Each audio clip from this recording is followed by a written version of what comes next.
నేను ఈరోజు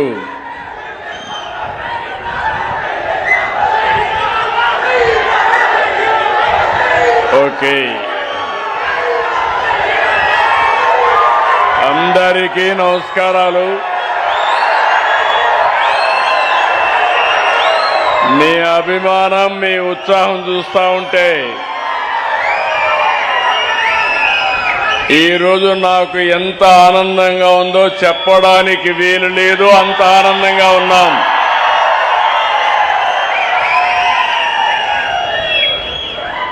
అప్పటి నుంచి చూస్తున్నా, ఒక పక్క మా ఆడబిడ్డలు,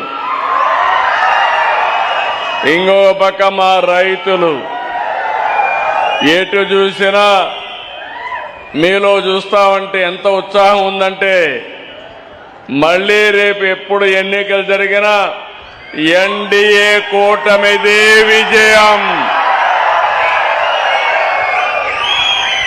నేను ఈరోజు ఇక్కడ ఎన్నికల కోసం రాలేదు, మీ సమస్యలు పరిష్కారం చేయడానికి వచ్చాను.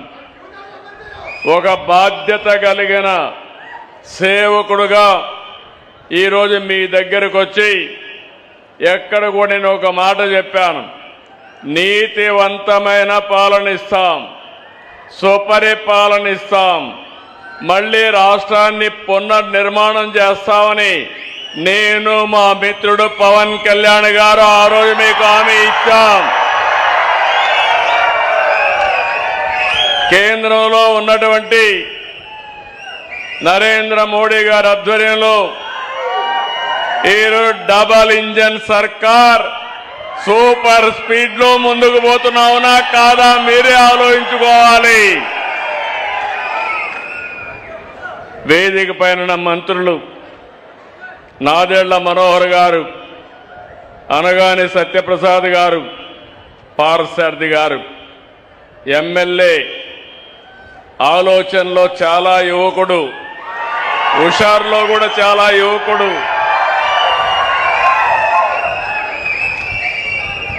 చాలా బాగా పనిచేస్తున్నట్టు కామినేని శ్రీనివాసరావు గారు, కడాన మీ భూ సమస్యలు పరిష్కారం చేయడానికి చీఫ్ సెక్రటరీ అయినా ఆయనకు ఒక మాట చెప్పాను. మీరు చీఫ్ సెక్రటరీగా ఉండండి, రెవెన్యూ సమస్యలు పరిష్కారం చేసే వరకు మీరే రెవెన్యూ సెక్రటరీగా ఉండాలని ఆదేశాలు ఇచ్చాను.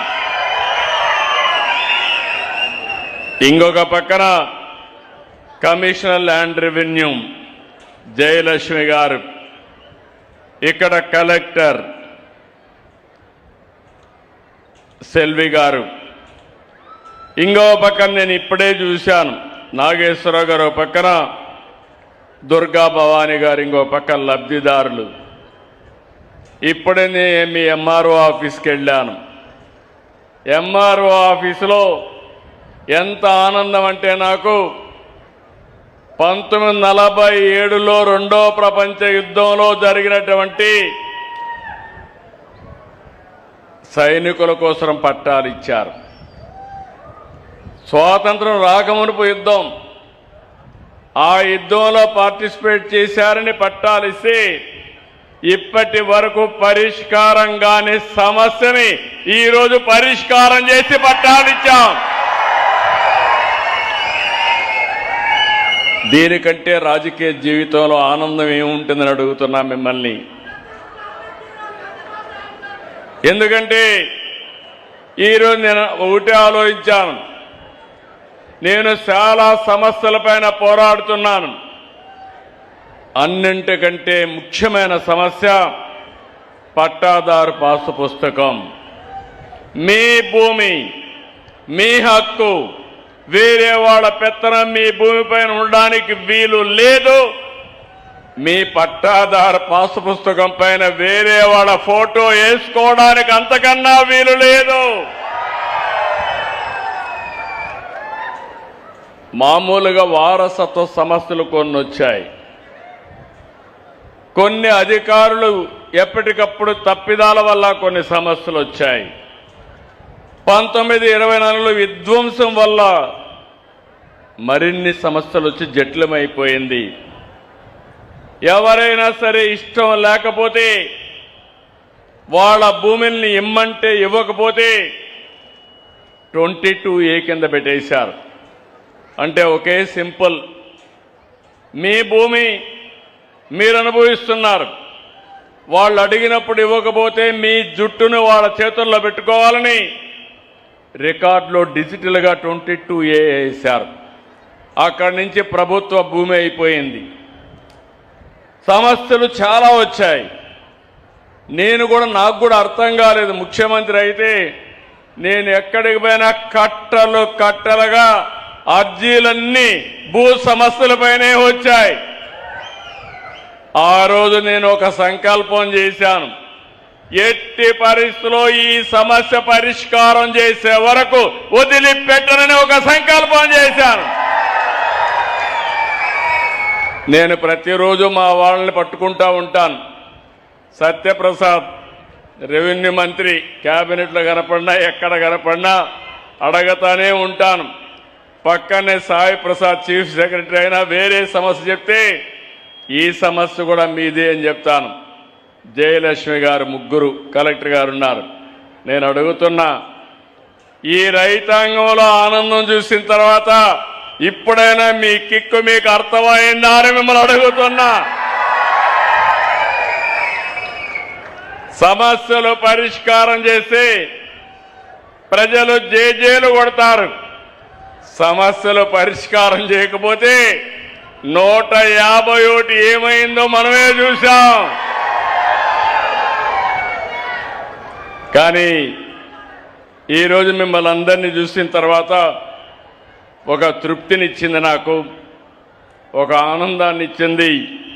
సమస్య ఇంతటికి పరిష్కారం కాలేదు, ఇంకా చాలా ఉన్నాయి, చాలా గ్రామాల్లో ఉన్నాయి. నేను కూడా బటన్ నొక్కచ్చు,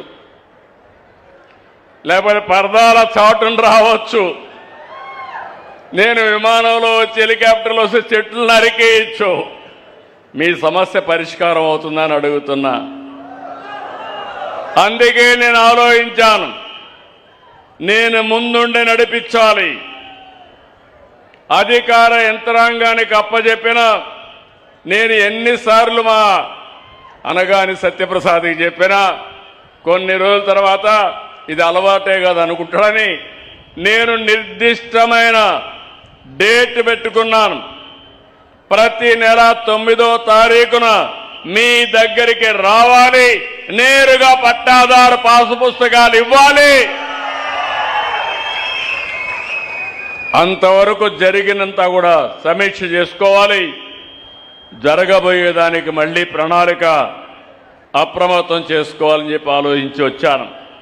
ఇప్పటికి 7 సార్లు వచ్చాను, అంటే 7 నెలలు అయింది. ఇంకొక 7 నెలల్లో పూర్తి చేయాలి. మా జయలక్ష్మి గారిని ఇప్పుడే అడిగా, 7,451 గ్రామాల్లో 32,22,346 పాసు పుస్తకాలు ఇచ్చాం. ఇది మామూలు పాసు పుస్తకం కాదు. ఎవడంటే వాడు ట్యాంపర్ చేయడానికి వీలు లేదు, ప్రింట్ చేయడానికి అంతకంటే వీలు లేదు. సెక్యూరిటీ ప్రెస్లో చేశాం. కరెన్సీ ఏ విధంగా అయితే చేస్తారో అలాంటి ఫీచర్స్ అన్ని పెట్టి ఎవ్వరు కూడా ట్యాంపర్ చేయకుండా చేశాం.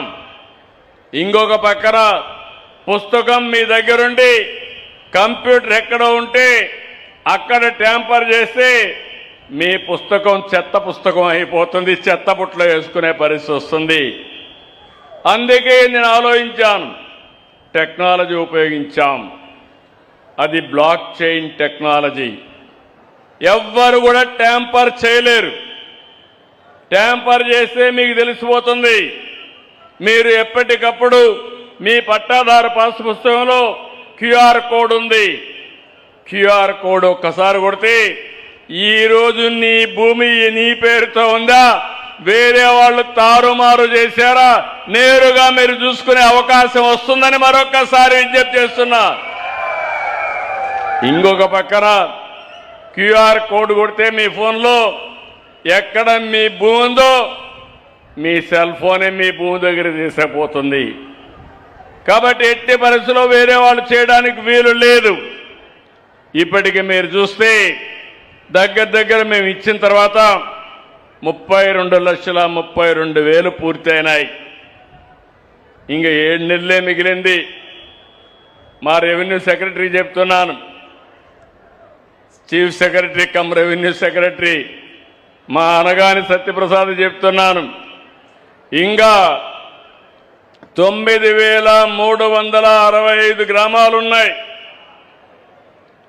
68,64,000 మందికి పట్టాదారు పాస్ పుస్తకాలు ఇవ్వాలి. ఈరోజు కలిదిండిలో ఈరోజు ఇప్పుడే మీరు చూశారు, మేము మీ అందరికి కూడా పట్టాలు ఇచ్చాం. నేను చూస్తే సర్వే నెంబర్ 2OROR కింద ఈరోజు మీరు చూస్తే దగ్గర చాలా మందికి ఇబ్బందులు వచ్చాయి. ఈ గ్రామంలోకి వస్తే దగ్గర 6 రకాలైనటువంటి కలిదిండిలో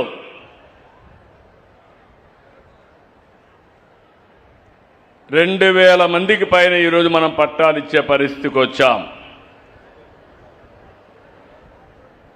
అయితే ఇది ఒక వినూత్నమైన కార్యక్రమం అయినప్పటికీ నేను మా సెక్రటరీ గారిని వాళ్ళిద్దరిని కోరేది, మళ్ళా మీరు ఒకసారి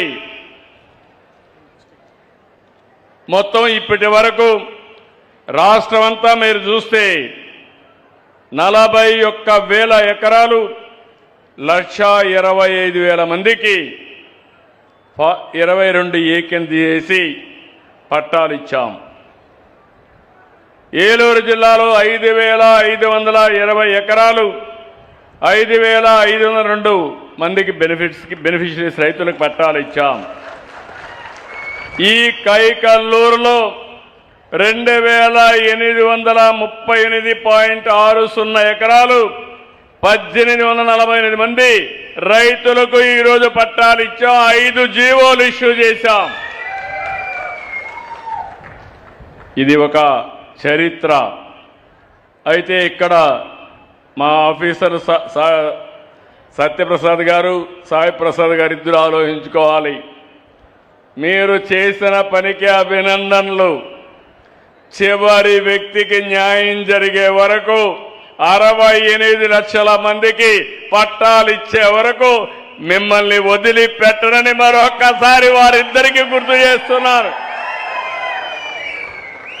ఎందుకంటే ఇది ఒక పవిత్రమైన కార్యక్రమం. ప్రతి ఒక్కరి యొక్క ఆత్మ గౌరవానికి సంబంధించిన విషయం. ఒకరిద్దరు చెప్పినప్పుడు చాలా బాధేసింది. భూమి ఉంది, అమ్ముకోలేకపోయాను, తాకట్టు పెట్టలేకపోయాను, రుణం తీసుకోలేకపోయాను, పిల్లల పెళ్ళిళ్ళు చేయలేకపోయాను. అంటే ఆస్తి ఉంది, ఇన్ని సంవత్సరాలు అనుభవించలేకపోయాం, సమస్యల పరిష్కారం చేయలేకపోయాం. ఈరోజు నాకు ఒక ధైర్యం వచ్చింది, సమస్య పరిష్కారం అయిందని వాళ్ళ కళ్ళు చూస్తే, వాళ్ళ ఆనందం చూస్తే నా జీవితం చరితార్థమైందనే ఆనందాన్ని కలిగిందని చెప్పి కూడా నేను మీకు తెలియజేస్తున్నా. అందుకే ఈరోజు ఇంకొక పక్కన 86 నుంచి లెగసీ రికార్డ్స్ అన్ని డిజిటలైజేషన్ ప్రారంభించాం. 1B, అడంగల్, డీకేటీ, ఏఆర్సి, ఇనామ్, సీలింగ్ అన్నీ కూడా క్లాసిఫికేషన్లు పెట్టి అన్ని డాక్యుమెంట్లు, లింక్ డాక్యుమెంట్స్ అన్నీ కూడా ఆన్లైన్లో ఉంటాయి, బ్లాక్ చైన్లో ఉంటాయని చెప్పి కూడా నేను మీకు తెలియజేస్తున్నా. ఇప్పటికే 9 లక్షల మందికి మెటేషన్ ఇచ్చాం, ఆటోమెటేషన్కి చాలా మందికి ఇచ్చాం. కొత్తగా మీరు చూస్తే వారసత్వ భూములన్నీ మీరు మీ పిల్లలకి ఇవ్వాలన్నా, మీరు మీ వాళ్ళకి ఇవ్వాలనుకుంటే, కుటుంబ సభ్యులకు ఇవ్వాలంటే 10 లక్షల లోపల ఉంటే 100 రూపాయలు, 10 లక్షల పైన ఉంటే 1000 రూపాయలు ఛార్జ్ కట్టి దర్జాగా వారసత్వం యొక్క ట్రాన్స్ఫర్ మీరు చేసుకునే అవకాశం ఉంటుందని చెప్పి కూడా నేను మీకు తెలియజేస్తున్నా. ఇంకొక పక్కన ఈ సమస్యలన్నీ మనం పరిష్కారం చేసుకున్న తర్వాత నేను ముందే చెప్పాను, టెక్నాలజీతో కూడా పెట్టాం. ప్రతి ఒక్కరి భూమి ఎవ్వరు కూడా ట్యాంపర్ చేయకుండా ఈకేవైసీ పెట్టి మీ సమక్షంలో సర్వే చేశాం. మళ్ళీ ప్రూఫ్ ఆఫ్ కాన్సెప్ట్ తీసుకొచ్చి మీరు చూసిన తర్వాత, మీరు సంతకం పెట్టిన తర్వాతనే పుస్తకాన్ని ప్రింట్ చేశాం. పుస్తకం ప్రింట్ చేసిన తర్వాత గ్రామ సభలు పెట్టి అందరి సమక్షంలో మీ అందరికి ఇమ్మన్నా. ఎందుకు ఇమ్మన్నా అని మీరు ఆలోచిస్తే, ఎక్కడ రహస్యంగా ఇచ్చినా అవినీతి జరుగుతుంది. దగ్గర 1 కోటి మందికి పట్టాలు ఇచ్చేటప్పుడు 1 రూపాయి అవినీతి లేకుండా చేయాలనే ఏకైక లక్ష్యంతోనే ఇవన్నీ చేశాం. దీనివల్ల భూ సమస్య శాశ్వతంగా పరిష్కారం అవుతుంది. టెక్నాలజీ ఉంటుంది, సులభతరంగా మీరు ట్రాన్స్ఫర్లు చేసుకోవచ్చు. ప్రభుత్వానికి కూడా వెసులుబాటు వస్తుంది, లిటిగేషన్ తగ్గుతుంది. ఈ సందర్భంగా మిమ్మల్ని అందరినీ ఒకటే కోరుతున్నా, మీరు కూడా కుటుంబ సభ్యులు ఉంటారు. ఇప్పుడు భూమి రేట్లు పెరిగాయి. పెరిగితే మీకు కూడా బాంధవ్యాలు మారిపోతున్నాయి. భూమితో ఉండే బాంధవ్యంతో అన్నదమ్ములు కొట్లాడుకునే పరిస్థితికి వచ్చారు. పిల్లలు తల్లిదండ్రులు గొడవలు వచ్చే పరిస్థితికి వచ్చింది. ఇవన్నీ కూడా మనం మానేసి మనం అందరం కూడా దీన్ని లిటిగేషన్ తగ్గించుకొని ముందుకు పోవాల్సిందిగానే మిమ్మల్ని కోరుతున్నా. ఈరోజు నేను ఈ పక్క ఈ పనులు చేస్తూనే ఈరోజు దారిలో వస్తా ఉంటే పిల్లలు కూడా జెండా పట్టుకొని నాకు స్వాగతం పలికినప్పుడు అనిపించింది, తల్లికి వందనం సూపర్ హిట్ అయిందని మీ అందరికీ తెలియజేస్తున్నాను. నేను ఆ రోజు నేను పవన్ కళ్యాణ్ గారు ఒక మాట చెప్పాం, సంక్షేమ కార్యక్రమాలు ఇస్తాం, సూపర్ 6 అమలు చేస్తాం, అభివృద్ధి చేస్తాం, సూపర్ పాలన ఇస్తాం, రాష్ట్రాన్ని పునర్నిర్మాణం చేస్తామని చెప్పి చేసి చూపించిన ప్రభుత్వం ఎన్డీఏ ప్రభుత్వం. అన్నిటికీ క్యాలెండర్ పెట్టుకున్నాం. చాలా సమస్యలు, నేను 4వసారి ముఖ్యమంత్రి, కొత్త ఏం కాదు. 3 సార్లు కంటే స్పీడ్ పెంచాను, టెక్నాలజీ కూడా పెంచాను. ఒకప్పుడు ఐటీనే ఉండేది, ఇప్పుడు ఏఐ కూడా వచ్చింది. ప్రతి ఒక్కరికి ఫోన్లు కూడా వచ్చేస్తూ ఉంటాయి. నేను ఒక పని అవ్వగానే పింఛన్ తీసుకోగానే ఆ రోజే మళ్ళా మీకు ఫోన్ కూడా వస్తుంది. ఇప్పుడు మీకు పట్టాదారు పాసు పుస్తకం ఇవ్వగానే మళ్ళా నా ఫోన్ వస్తుంది. దేనికోసం? మీకు ఎలాంటి ఇబ్బందులు లేకుండా చేయాలని, మీరు ఎలాంటి బాధలు పడకూడదనే ఉద్దేశంతో ఈ కార్యక్రమాలు చేస్తున్నాం. ఇక్కడికి వచ్చినప్పుడు అభివృద్ధిలో మీరు చూస్తే ఇక్కడే ఈ నియోజకవర్గంలో త్రాగునీటి సమస్య ఉంది. కొల్లేరు మొత్తం చేపల చెరువులు ఈ జిల్లాలో ఎక్కువగా ఉంటాయి. ఎక్కడ చూసినా నీళ్లు కనపడొస్తాయి, తాగడానికి మాత్రం మంచినీళ్ళు కనపడవు. అలాంటి సమస్య ఉంటుంది.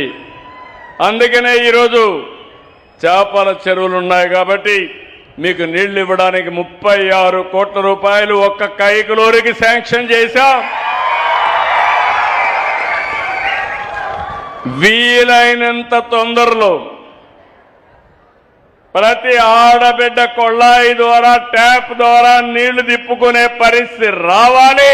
అది కూడా చేసి పెడతామని మీ అందరికీ హామీ ఇస్తున్నా. ఈ జిల్లాలో 2వ సమస్య రోడ్ల సమస్య. ఎన్నిసార్లు వేసిన రోడ్లు వర్షాలు పడతానే నల్లరేగడి నీళ్లు కాబట్టి ఎప్పటికప్పుడు రిపేర్లు వస్తూనే ఉంటాయి. ఆలోచిస్తున్నా, దీనికి కూడా ఒకప్పుడు మీరు చూస్తే ఎక్కడ చూసినా గుంతలు పడిన రోడ్లు. అడిగితే సమాధానం అడిగితే ఏమయ్యా గుంతలేసి పడ్డాయంటే నేనేం చేస్తాను, సమీక్షం ఇస్తున్నాం కదా, బటన్ నొక్కాం కాబట్టి గోతులో పడమని చెప్పేవాళ్ళు. నేను ఆ మాట చెప్పడం లేదు. సూపర్ 6 ఇచ్చాం.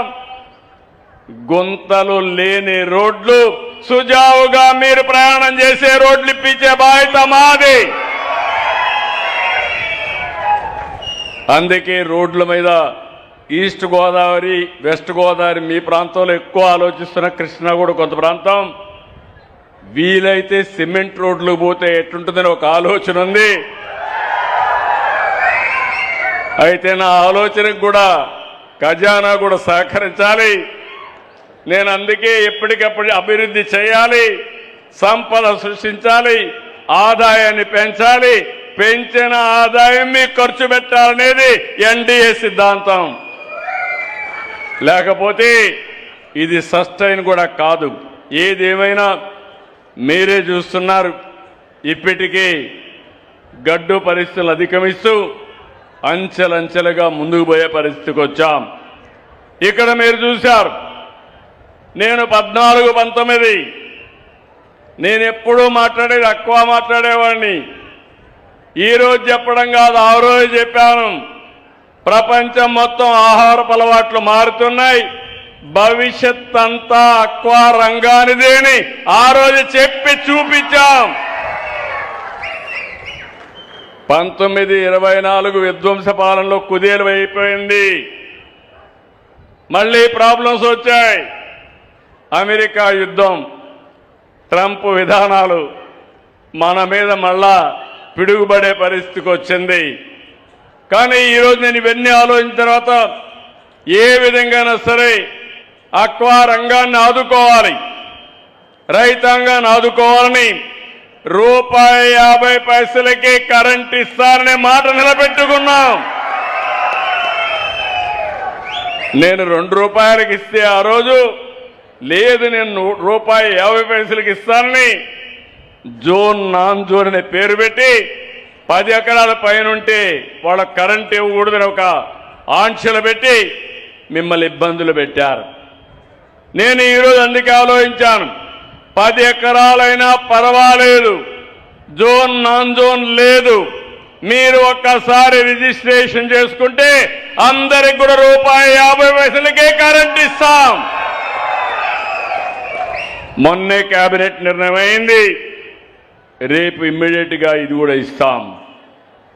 దీనివల్ల 1150 కోట్లు ఖర్చు అవుతుంది. అయినా పర్వాలేదు, దేశానికి చేపల ద్వారా ఆరోగ్యాన్ని మీరు కాపాడుతున్నారు. మీ ఆరోగ్యాన్ని, మీ ఆర్థిక ఆరోగ్యాన్ని కాపాడడం నా బాధ్యతగా మేము తీసుకుంటున్నాం.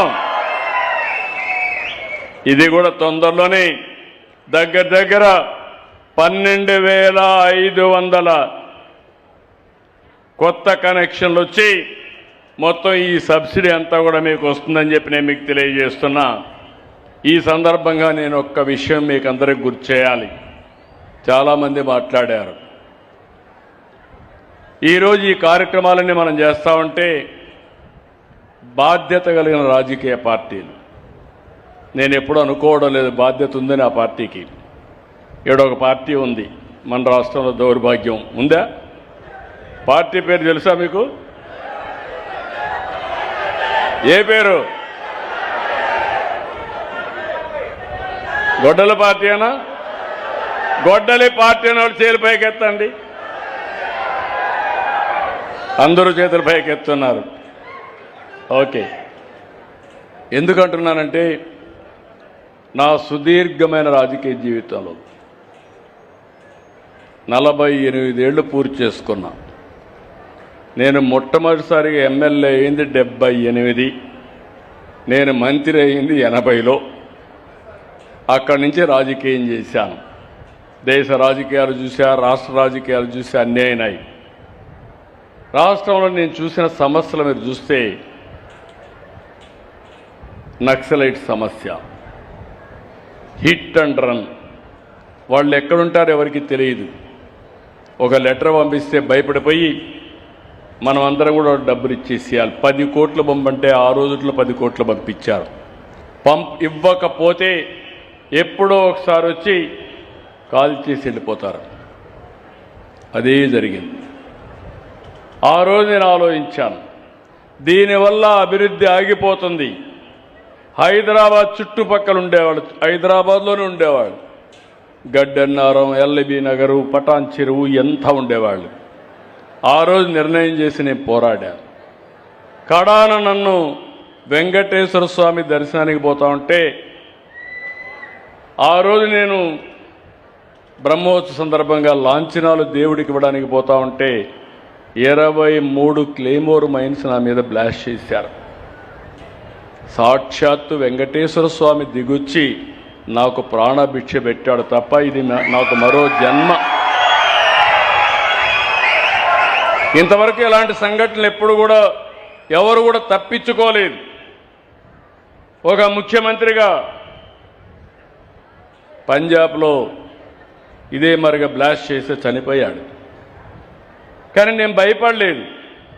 ఎందుకు భయపడలేదు అంటే నేను చేసింది మంచి పని, ప్రజలకు శాంతి భద్రతలు కాపాడాలి కాబట్టి నాకు ఏమైనా పర్వాలేదని ఆలోచించాను తప్ప నాకు ఏదో అవుతుందంటే నేను ఆ పని చేసేవాడిని కాదు. అది ఇటీవల ఎన్డీఏ ప్రభుత్వం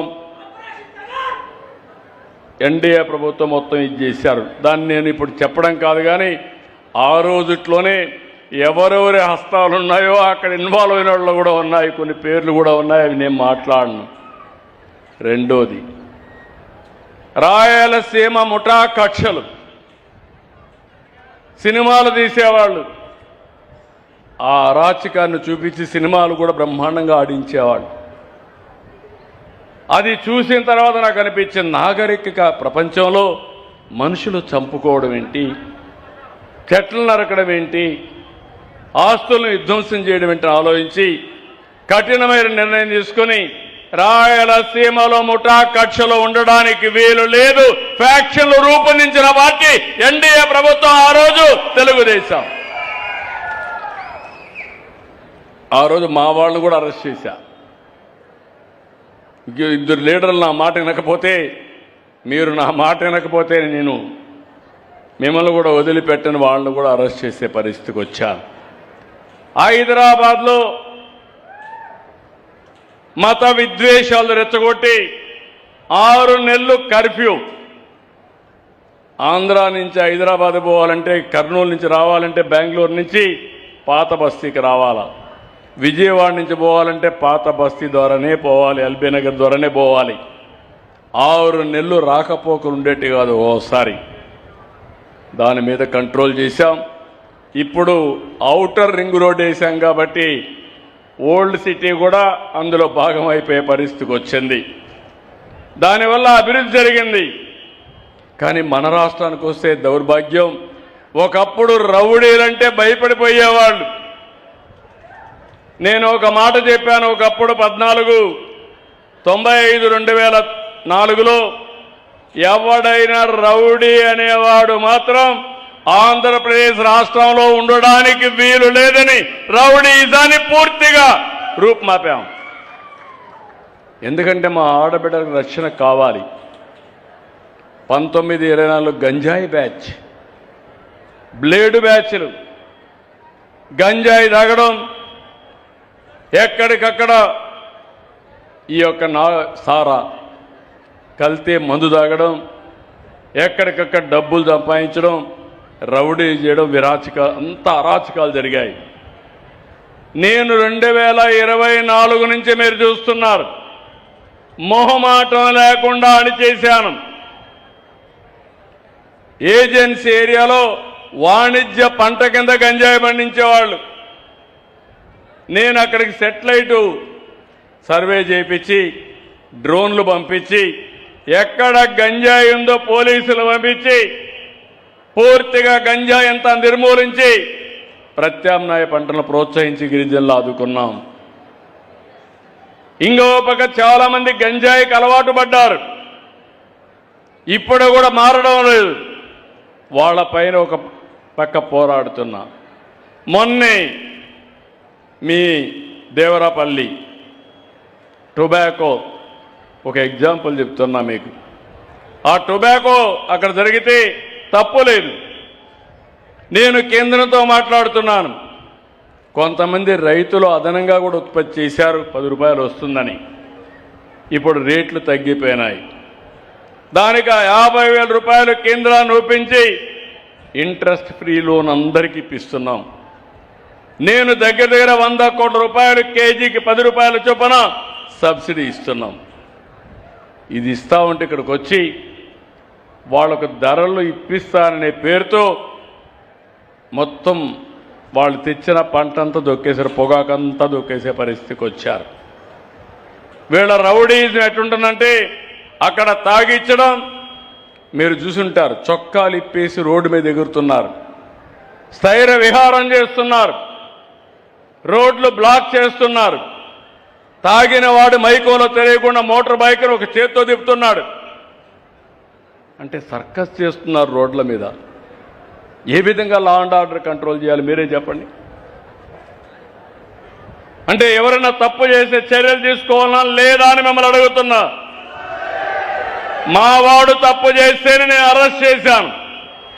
గుంటూరులో తెలుగుదేశం కార్యకర్త ఒక ఆడబిడ్డను అవమానించాడని ఇమ్మీడియట్ గా అరెస్ట్ చేసి లోపల పెట్టిన ప్రభుత్వం ఈ ఎన్డీఏ ప్రభుత్వం అని చెప్పి కూడా మీకు తెలియజేస్తున్నా. నేను అడుగుతున్నా, వెస్ట్ గోదావరిలో ఉండే మిమ్మల్ని అందరినీ, మా పోలీస్ ఆఫీసర్ శ్రీకాకుళంలో బందోబస్తుకి వెళ్ళింది. బందోబస్తుకి వెళ్తే ఎందుకు వెళ్ళారు ఈయన అడిగితే గొడ్డలి పార్టీ అధినేత వెళ్ళాడు. 6 గంటలు. నెక్స్ట్ డే ప్రధానమంత్రి వస్తున్నాడు. ప్రపంచం అంతా ఎదురు చూస్తూ ఉంది. అలాంటి ప్రతిష్టాత్మకమైన కార్యక్రమం రోడ్డు మీద వెళుతూ విన్యాసాలు చేస్తూ 7 గంటలు ఎక్కడికక్కడ రఫా అంటూ ఎన్ని అరాచకాలు చేయాలో చేసే పరిస్థితికి వచ్చారు. కడాన అక్కడ ఒక పోలీస్ ఆఫీసర్ ఉంటే ఆ అమ్మాయిని అందరూ ఇచ్చేసి వాడి మీద చేతులేసి అసభ్యంగా ప్రవర్తించారు, తొక్కి అసభ్యంగా ప్రవర్తించారు. ప్రజలను కాపాడవలసిన పోలీస్ ఆఫీసర్ పైనే ఇలాంటి అసభ్య ప్రవర్తన ఉంటే మా ఆడబిడ్డలకు ఎవరు రక్షణ ఇవ్వాలనో మీరే ఒక్కసారి ఆలోచించిన తమ్ముళ్ళు అడుగుతున్నా. గొడవలు చేయడం, రోడ్డు మీదకి రావడం, విన్యాసాలు చేయడం, రెచ్చగొట్టడం, మళ్ళీ మాట్లాడితే ఈ ప్రభుత్వం కావాలని చేస్తుంది, పోలీసులు కావాలని చేస్తున్నారని మా మీద నెపమేయడం. డిఎస్సీ ఉంది, మీరు చూశారు. నేను అడుగుతున్నా, నేను మొదటి సంతకం పెట్టాను. నేను పవన్ కళ్యాణ్ గారు ఆ రోజు ఆలోచించి ఎన్నికల ముందు చెప్పాం, పేద పిల్లలు ఎవరైతే చదువుకున్నారో నిరుద్యోగులకు ఉద్యోగం ఇస్తాం, మెగా డిఎస్సీ పెడతాం. మొదటి సంతకం పెట్టి 1 సంవత్సరంలో ఉద్యోగాలు ఇస్తామని ఆ ఉద్యోగాలు ఇచ్చాం. ఉద్యోగాలు ఇవ్వకుండా చేయాలని 350 సార్లు కోర్టుకు వెళ్ళారు. అన్ని వెకేట్ చేపించాం, ఉద్యోగాలు ఇచ్చాం. వాళ్ళ రమ్మన్నాం, కుటుంబాలతో వచ్చారు. వాళ్ళు ఒక్కొక్కసారి చెప్తే ఆనందం కలిగింది. చిన్న పిల్లల్ని వదిలిపెట్టి రాత్రింబగళ్ళు చదువుకొని భర్తల సహకారంతో ఆడబిడ్డలు చదువుకున్నారు, భార్య సహకారంతో భర్తలు చదువుకున్నారు. 7 ఏళ్ళు 5 ఏళ్ళు పడిన కష్టానికి ఫలితం వచ్చిందని ఆనందపడ్డారు. అలాంటి సెంటిమెంట్తో వాళ్ళు వచ్చి అది తీసుకున్నప్పుడు నేను చూశాను. ఒక్కొక్కరిది ఒక్కొక్క వాళ్ళ యొక్క బ్యాక్గ్రౌండ్ చూసి చాలా బాధేసింది. అలాంటి పరిస్థితులు ఇచ్చాం. ఈరోజు స్కూలుకు పోతే బ్రహ్మాండంగా టీచ్ చేస్తున్నారు. సంవత్సరం అయిన తర్వాత రోడ్డు మీదకి వచ్చి ఏదో ఢిల్లీలో నీట్ పేపరు లీక్ అయింది, ఇక్కడ కూడా లోకేష్ రాజీనామా చేయాలి, ఈ ప్రభుత్వంలో ఏదో జరిగిపోయిందని మాట్లాడుతున్నారు. కడాన నిన్న మీరు చూశారు, ఎవరైతే ఉద్యోగాలు వచ్చాయో మెగా డిఎస్సీలో వాళ్లే ర్యాలీ చేసి ఇంతవరకు చూశాం, ఇప్పుడు మాకు ఓపిక నశించింది, మేము చదువు చెప్పడం ఎంత బాగా చెప్తామో తప్పు చేసిన వాడిని చితక కొట్టడం కూడా అదే మారి కొడతామని రోడ్డు మీదకి వచ్చారు. కొండారెడ్డి బురుజు కర్నూలు అనగానే మనకు గుర్తొస్తుంది. అలాంటి ఒక హిస్టారికల్ మాన్యుమెంట్ దగ్గరికి వెళ్ళారు. వెళ్ళి కబద్దార్ చెప్పండి, మేము సమాధానం చెప్తామని అడిగే పరిస్థితికి వచ్చారు. ఎవరన్నా సిగ్గుండేవాళ్ళు ఒప్పుకోవాలి కదా, మానాలి కదా, అవునా కాదా, మానాలా లేదా? మానాలి అనేవాళ్ళు చేలిపైకి ఎత్తండి. ఇప్పుడు ఈరోజు మళ్ళా ఆందోళన చేస్తారంట, మళ్ళా ర్యాలీలు తీస్తారంట. అంటే రోడ్లన్నీ ఉండేది వీళ్ళు స్థైర్య విహారం చేయడానికి, రఫా గొడ్డలు పెట్టుకొని తిరగడానికి. అంటే నేను చూస్తూ గమ్మనుండాలి, అవునా కాదా? ఉండాలనా? ఏమో మా ఆడబిడ్డలు మీరే చెప్పండి. నేను కానీ చూస్తూ ఉంటే ఈ రాష్ట్రంలో ఎవ్వరికీ రక్షణ ఉండదు. నిద్రపోనీరు. ఊరికొక రౌడీ, పేటకొక రౌడీ, గంజాయి బ్యాచ్ అందరినీ తాగించి మీకు నిద్ర బట్టని రాత్రులు తయారు చేయడానికి ప్రణాళికలు తయారు చేస్తున్నారు. అదే నా బాధ. నేను ఎన్ని పనులైనా చేయగలుగుతాను. ఒక భోగాపురం ఎయిర్పోర్ట్ కట్టాం, నేను కట్టానంటాడు. రేపు పోలవరం పూర్తి అవుతుంది, అది కూడా నేనే చేశానంటాడు. రేపు అమరావతి పూర్తి అవుతుంది, ఏమంటాడు అని అడుగుతున్నా మిమ్మల్ని, అవునా కాదా? ఈ సంవత్సరమే ఉత్తరాంధ్ర సుజల స్రవంతిని ఎక్కడికైతే అనకాపల్లి వరకు నీళ్లు తీసుకెళ్తున్నాం. వెలుగొండ 30 ఏళ్లకు మునుపు నేనే ప్రారంభించాను, ఫౌండేషన్ వేశాను. కరువు ప్రాంతం, ఈసారి నీళ్లు కూడా లేని ప్రాంతానికి ఈ నెలలోనే వెలుగొండ పనులు పూర్తి చేసి మార్కాపురం జిల్లాకు నీళ్లు ఇస్తున్నాం. మనం ఇది చేసి ఆనందపడతా ఉంటే గొడ్డలి పార్టీ గొడ్డళ్లతో ఏదైతే ఆ రోజు బాబాయిని చంపి ముఖ్యమంత్రిగా ఉన్న నా మీదనే కేసు ఎట్టయితే పెట్టాడో, పేపర్ రాశారు చూశారు కదా, నారాసుర రక్త చరిత్ర, నా ఫోటో, నా చేతిలో కత్తి. నాకు అలవాటు లేనిది ఒకటే, నా జీవితంలో ఎప్పుడో లేదు. రౌడీలకు సింహ స్వప్నంగా ఉంటా, నేను రౌడీజం చేయను. నేనెప్పుడు చెప్తాను, ఎవడైనా హత్య చేస్తే ఎవరైతే పోస్ట్ మార్టానికి కారకులు అవుతారో వాళ్ళు కూడా పోస్ట్ మార్టంతోనే పోతారని నా సిద్ధాంతం. అది నేను రౌడీజం చేయను. ప్రజలకు ఇబ్బంది కలిగిస్తే మాత్రం వదిలిపెట్టనని మరొకసారి మీ అందరికీ గమనిస్తున్నా. చేయాలన్నా లేదా అని మిమ్మల్ని అడుగుతున్నా. మీలో కూడా రోషం రావాలి కదా. అందుకే నేను నిన్నే అనౌన్స్ చేశాను, నేను అని. ఒక మామూలు మహిళ ద్రౌపది ముర్ము అనే నేను ఈరోజు భారతదేశ రాష్ట్రపతిగా అయ్యారు.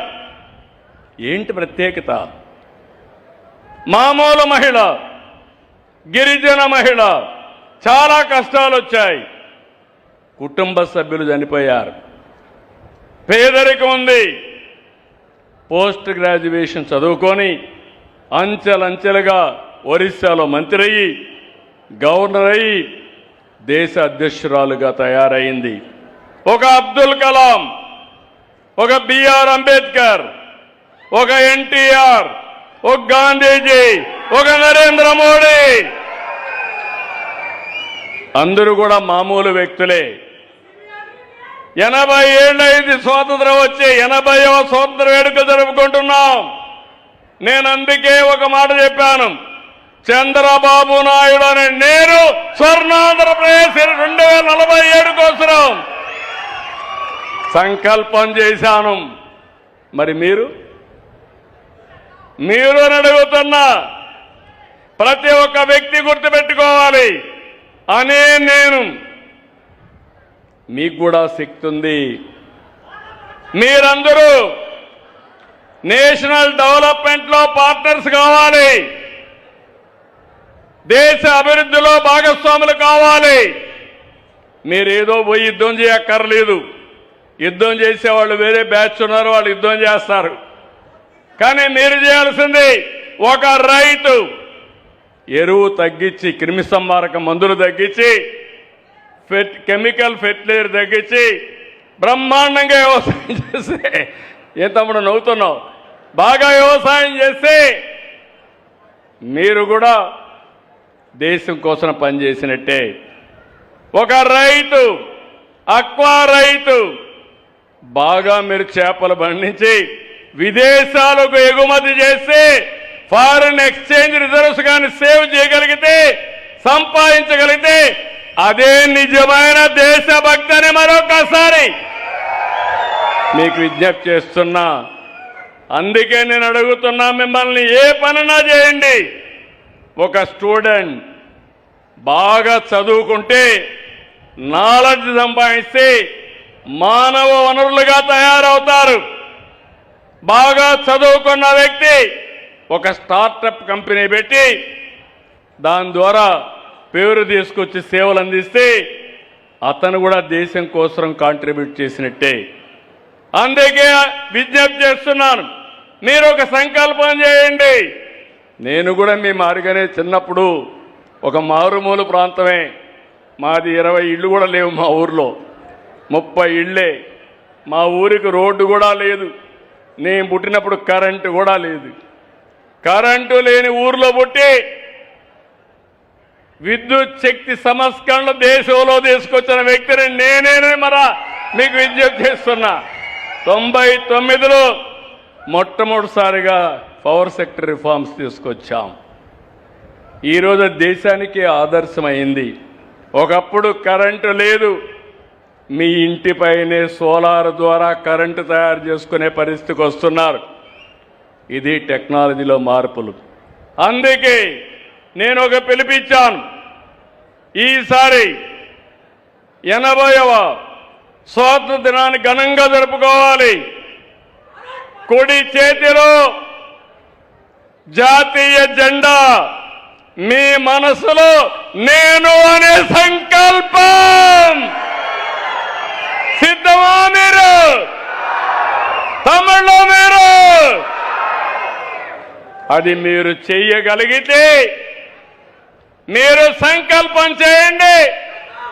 మీ సంకల్పానికి సహకారం అందించే బాధ్యత నాది, మాది. అప్పుడు తిరుగులేదు. భారతదేశం వికసిత్ భారత్, ఆంధ్రప్రదేశ్ స్వర్ణాంధ్ర. రెడీనా? మాటలేనా? దీనికి అడ్డం వచ్చే వాళ్ళని తొలగించుకుంటా పోదామే, సహాయ నిరాకరణ చేసుకుంటూ పోదామే. అప్పుడు ఎవ్వడు ఏమీ చేయలేడు తమ్ముళ్ళు. అందుకే మిమ్మల్ని కోరుతున్నా, మిమ్మల్ని చూస్తే ఎంతైనా చెప్పాలంది కానీ దీనికంటే ఎక్కువ చెప్పలేము. మళ్ళీ అడుగుతున్నా, 6 రోజులే. ఈ రోజుటి నుంచి మీ మనసులో ఉండాలి జాతీయ జెండా, మనసులో సంకల్పం, అజెండా. రెండవది, నేను నా దేశం, దేశ అభివృద్ధిలో మీరు భాగస్వాములే. ఎక్కడున్నా పర్వాలేదు. ఒక చెట్టు నాటండి, చెట్టును పెంచండి. మీకు బాధ్యత ఉంది. ఆక్సిజన్ తీసుకుంటున్నారు, కార్బన్ డయాక్సైడ్ వదిలిపెడుతున్నారు. కార్బన్ డయాక్సైడ్ తీసుకొని మళ్ళా ఆక్సిజన్ ఇచ్చే చెట్టు ఇస్తుంది. అలాంటిది ప్రతి ఒక్కరూ ఒక చెట్టును పెట్టడం, ఆ చెట్టును చూసి మీ సంకల్పాన్ని మళ్ళీ ఒకసారి పునరావృతం చేసుకుంటూ ముందుకు పోవాల్సిన అవసరం ఉంది. ఇక్కడికి వచ్చినప్పుడు కొల్లేరు విషయంలో కూడా అన్ని జాగ్రత్తలు తీసుకుంటున్నాం. తొందరలోనే కొల్లేరు విషయానికి శాశ్వత పరిష్కారం కోసం అన్ని విధాల